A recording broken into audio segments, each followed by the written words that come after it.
me give you a quick introduction about him. So, Love Zohar is a seasoned governance, risk, and compliance professional and certified ISO lead implementer with over a decade of experience in cybersecurity and information security training.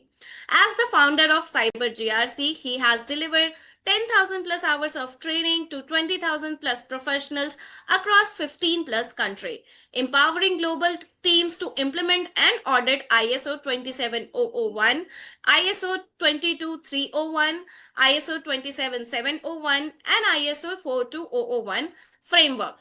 Loves practical hands-on teaching style, bridge technical depth with real-world application, making complex GRC concept simple and actionable. He holds multiple certification including ISO 27001 and 42001 lead implementer, CompTIA Security Plus, ITIL V4, CCNA, and Prince 2 practitioner.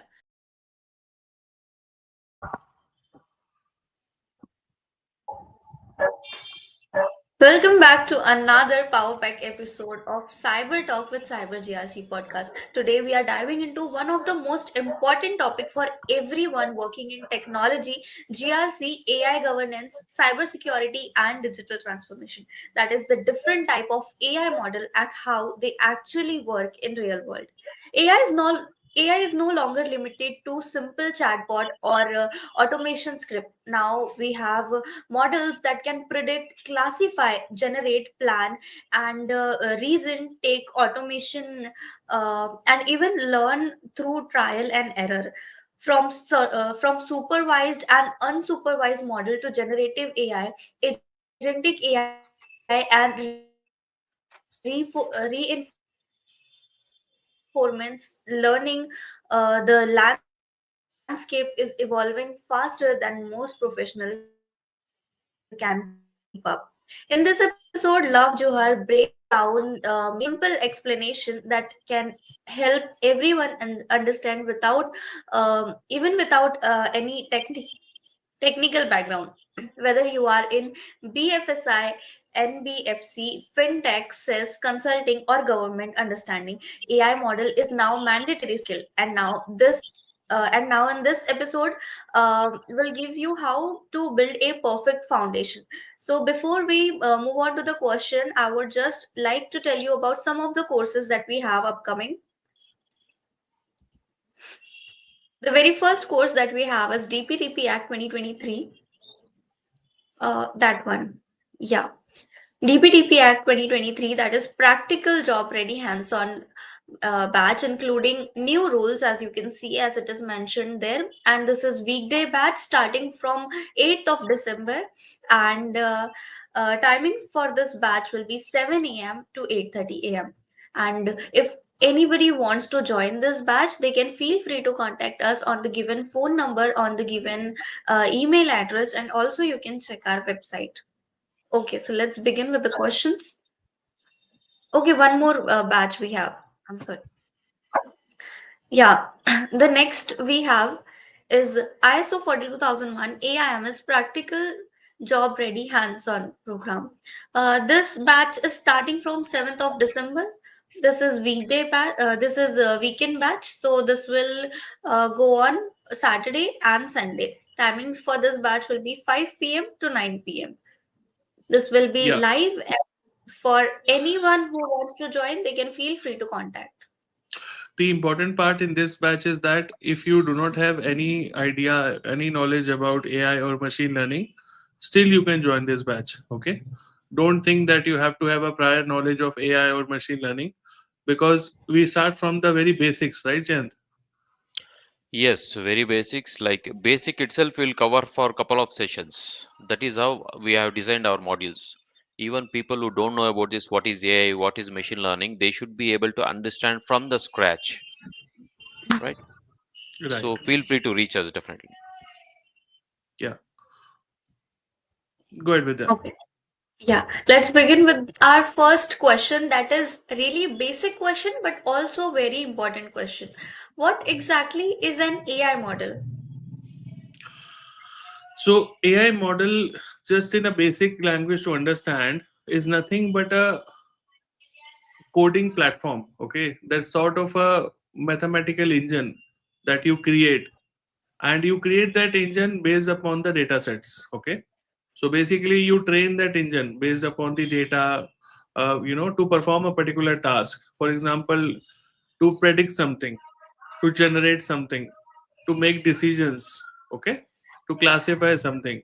So you can think of it as a artificial brain that learns from examples. Okay, for example, if you show it 10,000 or 100,000 cat images, then it learns to Hmm. identify how a cat looks like. Okay, if you Okay. give it if you give it 1 million financial data inputs, then Hmm. from those inputs it learns to detect how to detect the fraud entries and all. If you give it Okay. 1 million medical records, patient records, then from those records it will try to understand and detect what are the diseases and how the diseases look like. Okay, so basically the AI model is nothing but the algorithm on which the AI is built on. And how the algorithm is created, it is made up of data. It is trained on data, it is optimized to make the predictions or the suggestions or the end result, whatever end result you want to have, you can have from these models. Okay, so this is a AI model. Okay. So love here, if I talk about AI models, What I are the think, major? yeah, hold on, Vidya. Like, I just have one question here. So this AI models varies based on the industry, right? It would be industry specific, is what I understand. Yes, yes, yes, that is correct. If you Okay. design it for healthcare, your purpose will be different. If you design it for financial industry, your purpose will be different. That's how it is. It's based upon the industry. Yeah, that's correct. Okay. So here another thing, when we talk about coding mathematicals, I think let us re-emphasize people who want to learn this ISO 42001, that is Artificial Intelligence Management System, no prior knowledge on coding and mathematical knowledge is required, right? Exactly, Let us exactly. re-emphasize on that. Okay. Yeah, because see, there is a reason for that. Let me clarify that point also, Jayant, because it's a very important point for everybody who is watching this. See, ISO for 2001 AIMS, Artificial Intelligence Management System, is to manage the AI, is to govern the AI, is to not create the AI actually. Okay, so if you are creating the AI, you are basically a data scientist or a product developer, right? And this is not a data scientist role. AIMS is to govern that AI, is to manage that AI, is to manage the life cycle of the AI. That is about AIMS. So people have that misconception, if we are not a data scientist, we can't do this course. That is not correct.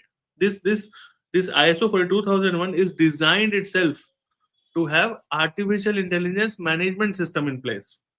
It is not designed to create an AI in place, right? So that is the main difference actually. So again, adding to that, I think if any organization wants to go for AI or migrate to AI, basically, even before they implement AI tools or AI application, what I understand, they might have to think about implementing AMS altogether, right?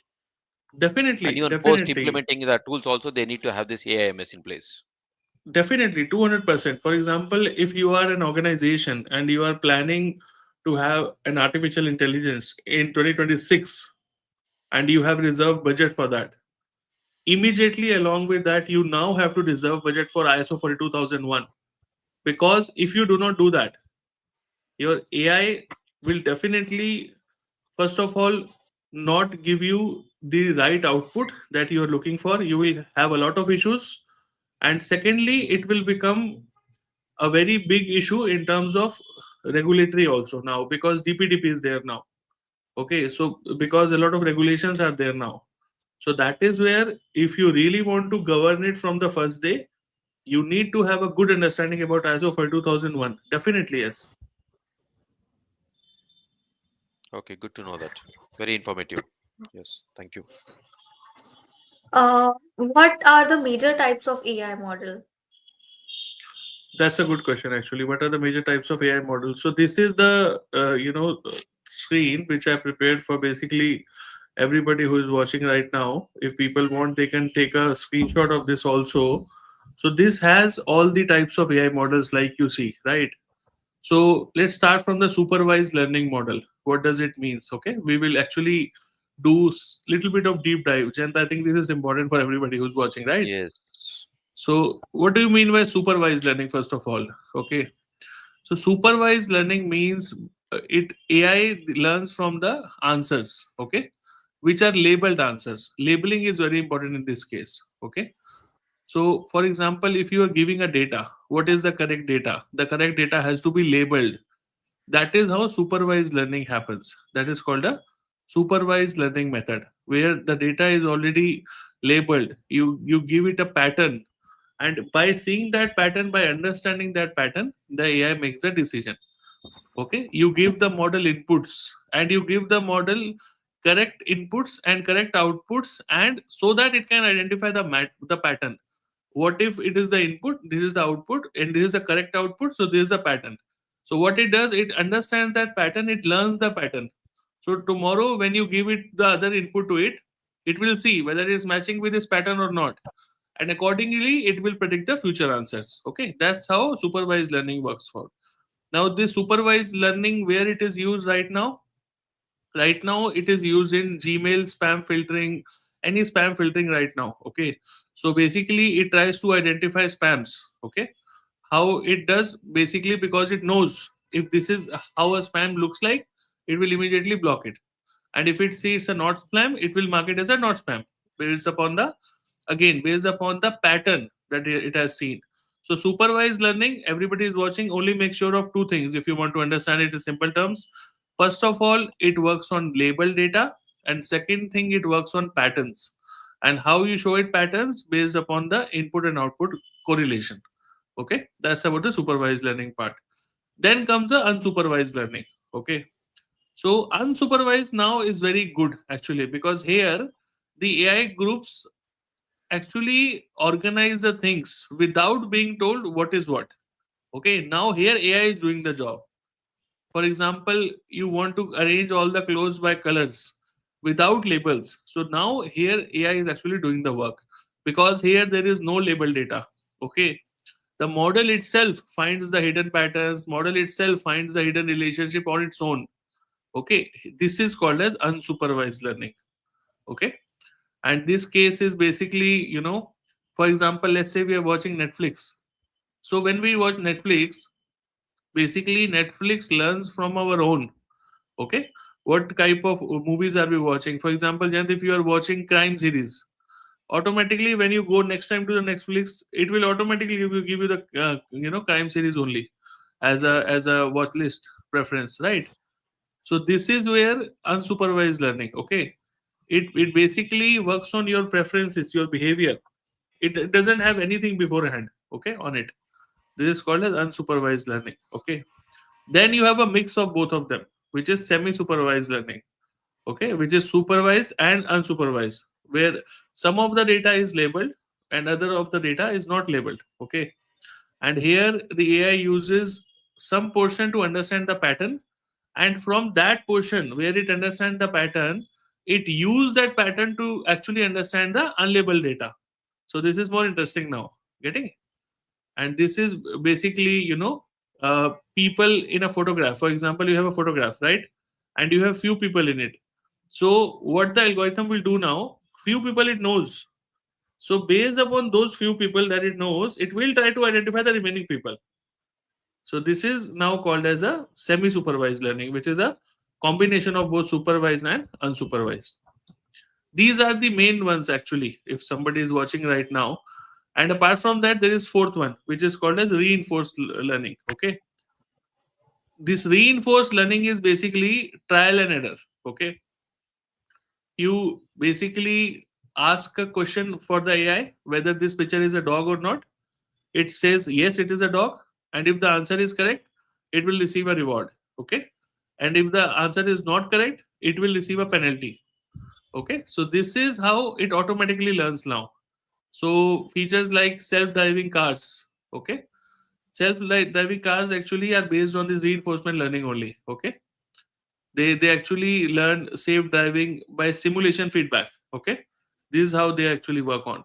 So these four are the most primarily important, right now, which are being used majorly across the industry. Definitely there are others also, like generative AI, agentic AI, we already discussed about that. But yes, major are these four actually. Now, out of this, you should ask me which are the two or which are the four which can autonomously make a decision. That is important, right? Which Interesting. can which Yes. which can think on their own. Which are those? Okay. So first one is agentic AI, which we discussed already yesterday, day before yesterday actually. Agentic AI is a AI that can plan, reason, and take autonomous actions. We discussed that, right? It can plan on Yeah. its own. It can use the tools on its own. And second one in this is reinforcement learning. Because see, even in the reinforcement learning also, it is learning. Whether it's getting the right output or not, it's fine. But if somehow there is a mechanism in reinforcement learning through which the algorithm automatically is trying to learn. अभी मैं ये करूंगा तो ये होगा. If it gets the right answer, then it learns from it. Okay, so now Mhm. these two out of all these have brain of their own. Remember that. Okay, So you so have if to somebody constantly tell the AI that your answer is correct or I feel this or that. Is that true? no, it automatically checks it. Abhi, Okay. for How example, does yeah, this happen? it gives you an example. For example, you asked it something, right? It will give you an example, and after giving you that example, it will automatically check on the internet whether the example that it has given you is correct or not, and it Acha, will okay, got it. and it will automatically correct itself, saying that this example that I gave, I don't think it is correct. Let me give you the correct example. That is the beauty. It self corrects it automatically. Okay, that is the Yeah, beauty. Okay, that is where yeah. reinforcement learning comes into play. Okay, so out of these, only reinforcement learning and agentic AI have minds of their own. Okay, otherwise, all the other models are governed from a human intervention. Okay, we can have human intervention. For example, supervised learning, we are controlling the patterns, like what patterns we are giving to the AI. Unsupervised learning also, we have some sort of a control. Semi supervised learning also, even we are not giving label data, still we have a control because data to we are giving na. यहाँ पे in the case of agentic AI and reinforcement learning, they are actually Mhm. doing things on their own now. That is where if an organization is now trying to create these AI models, they have to be very, Mhm. very careful now. Very, very careful. Okay. So that is where the Okay. issue starts Yeah. actually. Yes. Yes. So now So again, one basically, question all of is this. now when we browse something, any specific topic, we keep on getting a pop-ups or ads out of the particular topics. Maybe because the model that is working behind this is what I understand. It's a unsupervised learning model, right, Love? Yes. Yes. That is correct. It Okay. works from your behavior. Yes. Behavioral learning, behavioral training. That's what we observe, right? It's very Yes. important Yes. for us to Yes. understanding, right? Yes. Yes. So Yes. in other way, See, whatever you go all our to activities has been screened, directly or indirectly, it exactly is getting screened.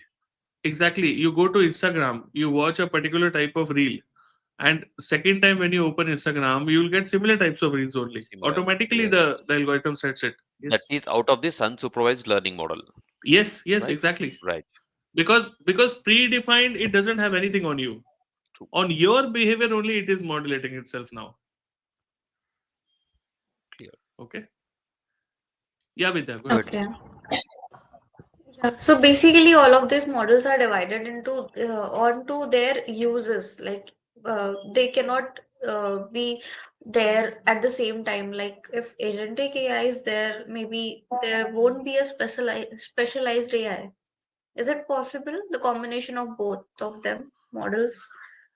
See, combination is there, but that combination is actually called as a hybrid model. Okay, which you see there Okay. actually, where it actually combines the learning models. Okay, where you have Okay. different types of models which are working together. Okay, that is called a hybrid model, hybrid AI. Again, it Okay. is very complicated. Again, it is very complicated. For example, if you ask me what is ChatGPT, and if you ask ChatGPT also what is ChatGPT, ChatGPT will say I'm a hybrid AI. Okay. ChatGPT, Interesting. yeah, ChatGPT, yeah, interesting. ChatGPT will not say that it's a supervised learning or unsupervised learning. It will clearly tell you that it's a hybrid model. Okay. I think many of our My followers next. definitely they will try it out today. out of these Yeah, things, definitely, right? definitely. So Right. yeah, Can you this is tell how. just Yeah, yeah, go ahead, Law. No. go ahead. Can we just help our community to understand what is that all about labeling and unlabeling data? I think many might Labeling a have this question. data, yeah, labeling a data, for example, 10,000 data sets of a cat, labeling it as a cat. Another set of data where 10,000 data sets are there, but you have not labeled it anything. The algorithm itself tries to figure out what are the patterns, how are the features, these are the eyes, these are the nose. That is called as unlabeled. Thank you. Okay. Go ahead, Vidya. Yeah. Okay. My next question is that can you please describe in brief what is supervised data and why it is so important that you said, and similarly, why semi-supervised learning is also important? Yeah, so it's a good question.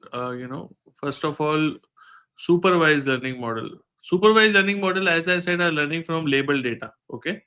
For example, you give an image to the AI model and you name the image as a dog. Okay. You label the image as a dog. Okay. Then you give the label for a financial data as this data is a fraud and this data is a not fraud. So this is how you train the models basically. Okay. For the supervised learning.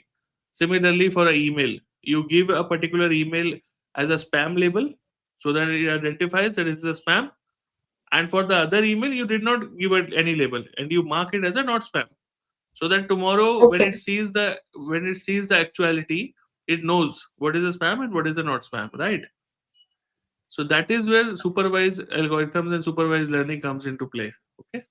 And common use Okay. cases we've already discussed. We have spam filtering, we have fraud detection, and we have Huh. basically, yeah, all these things are already there.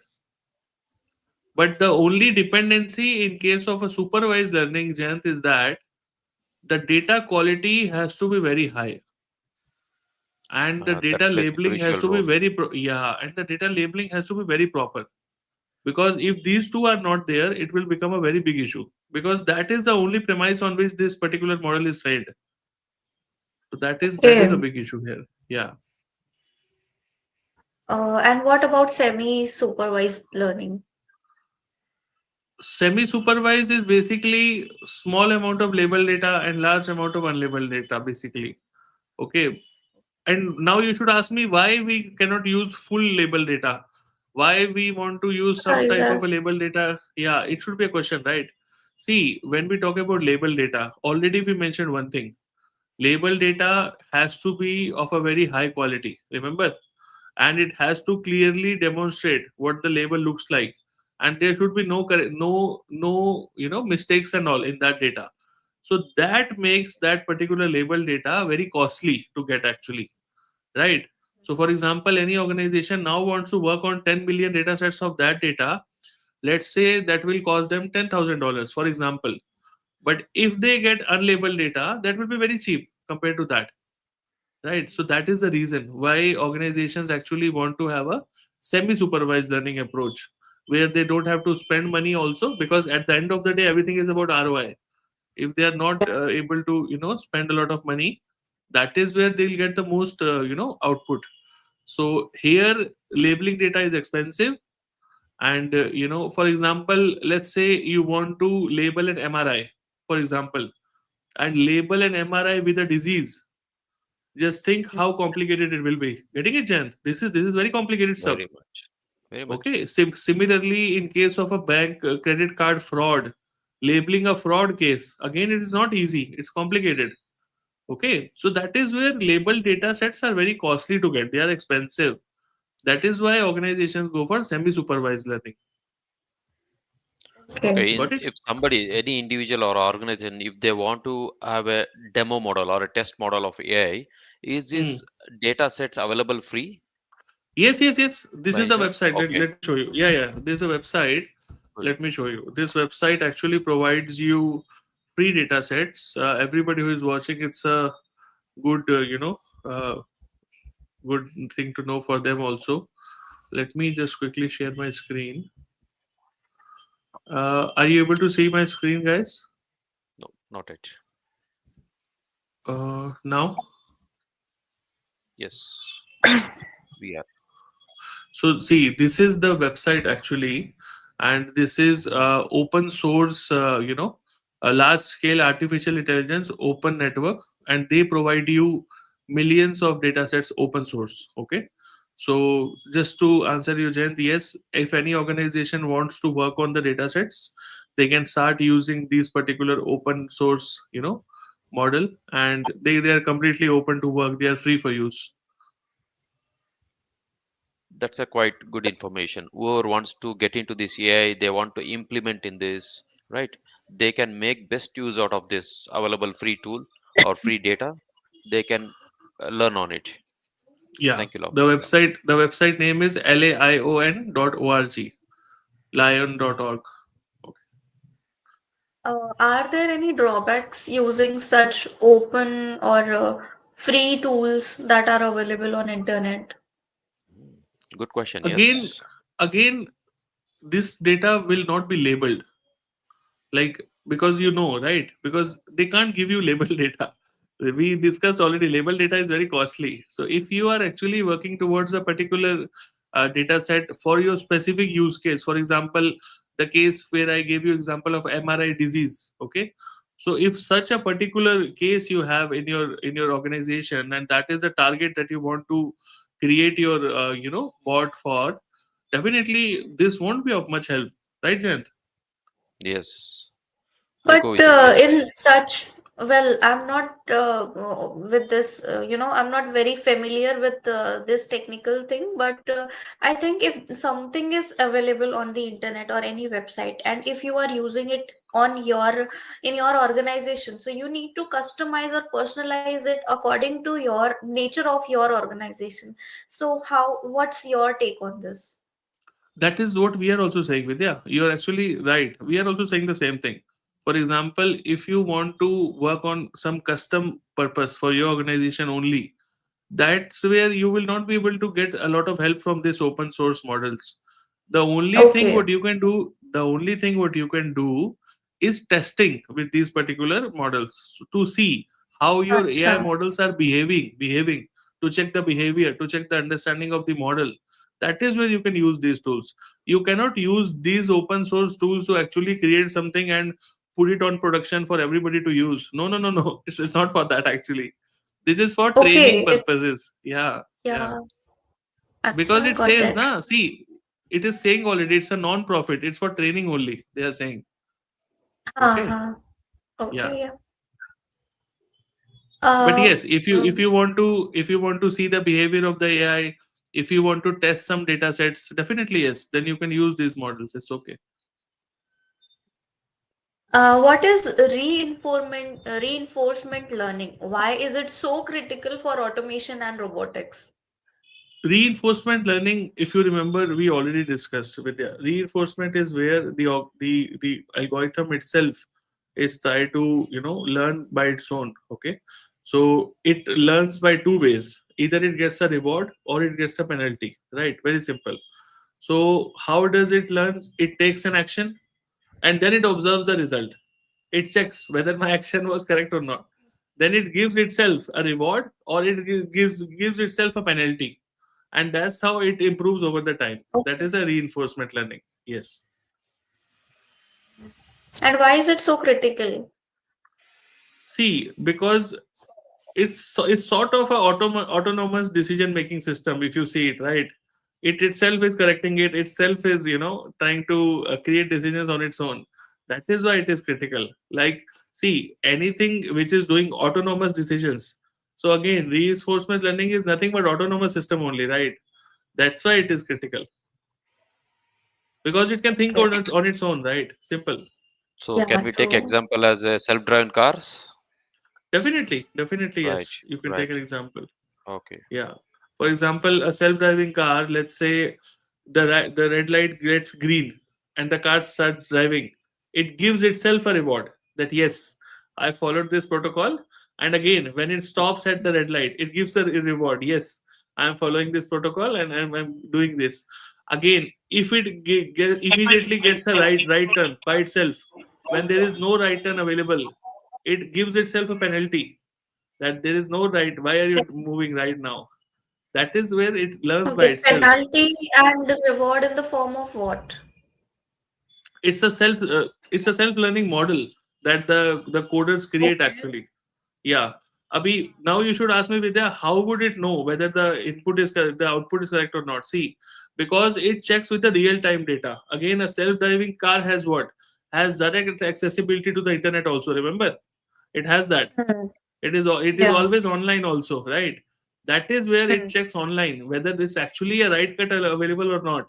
Because as per the road Okay. instruction, it is trying to move right.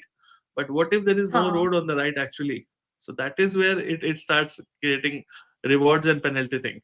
Because see, sometimes the roads are there, but either the roads are jammed or under construction and all, which will not show you on the Yes. GPS and all, right? So that is Huh. where it starts to have this particular type of thinking, whether I'm going right or not. Take So care. it's something like imagination what we had couple of years back, a decade back. Actually, it has come in live now. It has come true, right? It's very interesting to Definitely. know, like driving cars and all. It was totally out of imagination also a couple of decades back, we can See, say. a self-driving car works on three, four angles. Let me tell you now, because we are talking about that. Everybody should know. First of all, it works on real-time data, direct input that it gets from the camera feed. Because main thing is camera. It has a camera on the top, it has a camera on the front, it has a camera on the back also. It gets real-time feeds from the camera. That is the first feed it gets. As per the feed, it gets a decision also. Okay. As per the feed, it takes a decision. The camera looks at far angle, accordingly camera adjusts the speed and all, right? Now here itself the whole mechanism is, and in the real time also it keeps on matching with the real time data. GPS ke sath bhi everybody tries to interact now, whether I'm going correct or not, how is it happening and all. But if you introduce a very sudden change, for example, if somebody, you must have seen that video, if somebody just turns the car just like that, it will not be able to adjust itself. Abruptly block the road, right? Something like that. Because Yes, the mechanism is not designed that way right now. As a human being, you will be able to do that, but the self-driving car will not be able to self-adjust at that speed actually. Okay, so right. that is where the current gap is actually, which is happening. That's why 100% reliance, especially for roads in India, I think it is still yet to come. It's still a challenge for us, Yeah, yeah, yeah. right? But definitely all these things Okay. is driving crazy. It's very interesting to know. I think many of our listeners That. will be thinking of getting into AI now, right? This is driving crazy, really. See, Good. by helping them learn, and we are also learning, right? So Yes. it's a win-win for all the sides here. And I Yes. would appreciate people if they can ask more questions on these podcasts, so that they get the good understanding also, and we get a good training model also for the future learners that come to us. See, what I suggest rather than we looking as a topic to be learned or a topic, a curriculum which a job specific topic, we should see as whatever is happening in and around us. Yes, day in, day out, we are seeing all these things, right? All these AI mechanisms, AI tools, AI features. This is what you are discussing. It's let us not take it, label it as just a curriculum to learn and get a job. No, it's more of understanding what is happening around us. True. See, Very true. the only thing that I see in the technology is a shift actually. Technology always shifts. Earlier we did not had cloud, then we had clouds, and if you remember. Like 20 years ago, there was no cloud, right? It was only on premise. Then we had cloud shift. Now, after cloud shift, this is now another shift to AI. People said cloud shift will never happen. But right now, you see the usage of the cloud. Now, people saying AI will never happen. But very soon, you'll say AI again in the same zone. Very soon. So yes, this is a shift, and I think as a professional, we should always adjust ourselves with these shifts. Because if we won't adjust ourselves, the market will adjust us. See, this is where the big challenge most of our community members or the students are facing now. People who are there around 40s, right, late 30s or 40s, basically, that is where they are feeling that challenge of adopting themselves to the technology, which is rapidly growing up, right? See, when we couple of decades back, about if we talk about 20 years back, the generate like all generation, if we talk about change in the technology, it is to take about once in a 10 year. That is when we used to see the Yeah. changes, right? Now then it becomes almost once in a 5 year. Now I think it's almost once in a year minimum there is a major change in the technology. And this is where all the generation like 40s like they're having that challenging adopting to this technology, these changes basically. But however it is inevitable for us, right? That is true. That is true. I think we have gone much over time today, Vidya. We're already 35 minutes we have crossed. So let's wrap it up in case you have any last questions. Yeah, we can. So, how should companies choose the right type of AI model for themselves? This is a very good question. And for this particular question only, I have actually prepared this particular slide. If you're able to see my screen, let me show you. Wait. Are you able to see now, Yes, everybody? we do.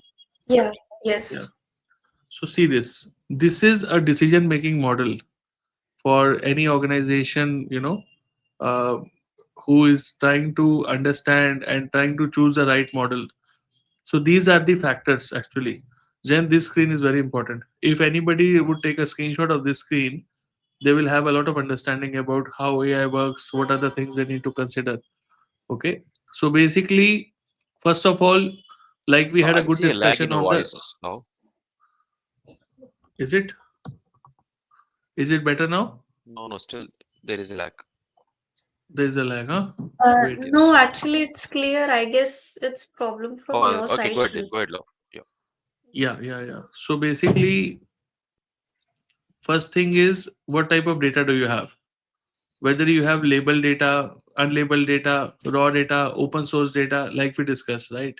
That will help you understand, which type of model do you need to choose. Then you need to understand what are the problems that you're trying to solve. What are the areas of business where you need AI support? Do you want prediction? Do you want decision automation? Do you want content generation? What exactly are you looking for? Right? These are the things that will help you to now decide.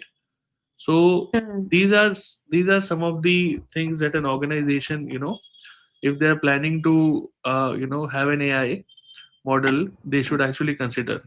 Okay, then what governance or regulatory requirements exist from a governance point of view? Are you falling under healthcare? Are you falling under banking and financial sector industry, BFSI? Okay, so all these things are there for any organization who is trying to choose the right AI model. These are the starting points. Definitely there are more consideration also, Vidya, but this is where they can start actually. It's a very good question. How can they start? Okay. That was it for today's podcast.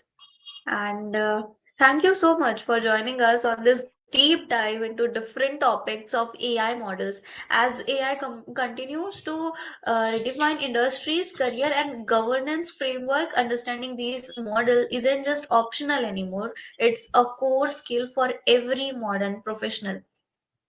A big thanks to our guest Love Johar for breaking these concepts into simple, practical insight that every and anyone can apply, whether you are a GRC professional, cybersecurity, AI governance, technology, or leadership roles. If you found this episode valuable, make sure to follow Cyber GRC Academy for more expert conversation on responsible AI, ISO 42000 AIMS Cybersecurity Framework, TPRM, DPDP, and future of GRC career. Until next time, stay secure, stay compliant, and stay ahead. This is Vidya signing off. Thank you. Thank you, Vidya. Thank you, everyone.